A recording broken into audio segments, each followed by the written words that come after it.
ఒక ఆర్నమెంట్ కొన్నప్పుడు కుందన్ అనుకుందాం ఇప్పుడు అవును. కుందన్‌లో వ్యాక్స్ ఉంటుంది. కంప్లీట్ వ్యాక్స్ లేకుండా కుందన్ స్టోన్ సెట్టింగ్ చేయనికి రాదు. ఎగ్జాక్ట్‌లీ. కాబట్టి మనం ఫస్ట్ గ్రాస్ వెయిట్ ఎంతుంది? ఇప్పుడు నా దగ్గరకొచ్చి ఇమ్మీడియేట్‌లీ నవీన్ గోల్డ్ అంటే ఒక బ్రాండ్, ఒక కళాకారుడు అని చెప్పి నన్ను నమ్మాల్సి మీరు కొనాల్సిన పని లేదు. కొనొద్దు కూడా. ఫస్ట్ ఎక్స్‌ప్లోర్ చేయాలి. నవీన్ దగ్గరికెళ్ళాలి, ఇంకొకరి దగ్గరికెళ్ళాలి, ఇంకొకరి దగ్గరికెళ్ళిన తర్వాత ఒకటే డిజైన్ తీసుకొని వెళ్ళండి. ఎవరేం చెప్తున్నారు? ఎవరెంత గ్రాస్ వెయిట్ చెప్తున్నారు? ఎవరెంత నెట్ వెయిట్ చెప్తున్నారు? ఎవరెంత వేస్టేజ్ చెప్తున్నారు? ఎవరు పర్టిక్యులర్‌గా వెయిట్‌ని మేనేజ్ చేస్తున్నారు? అన్నీ ఎక్స్‌ప్లోర్ చేసిన తర్వాత మీరు చిన్నగా రాసుకున్న తర్వాత అందులో ఎవరు బెస్ట్ అప్పుడెళ్ళండి. ఖచ్చితంగా ఆర్నమెంట్స్ కొన్నప్పుడు అందులో ఉన్న నెట్ వెయిట్‌కి మాత్రమే మీరు డబ్బులు పే చేయాలి.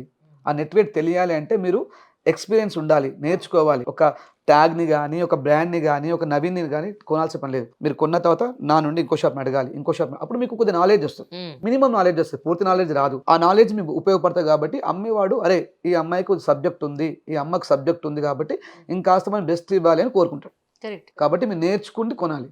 మేమైతే గ్రాస్ వెయిట్ ఎంతుంది చూపిస్తాం. అమ్మ 150 గ్రాములు గ్రాస్ వెయిట్ ఉంది. 20 గ్రాములు వ్యాక్స్ ఉంది.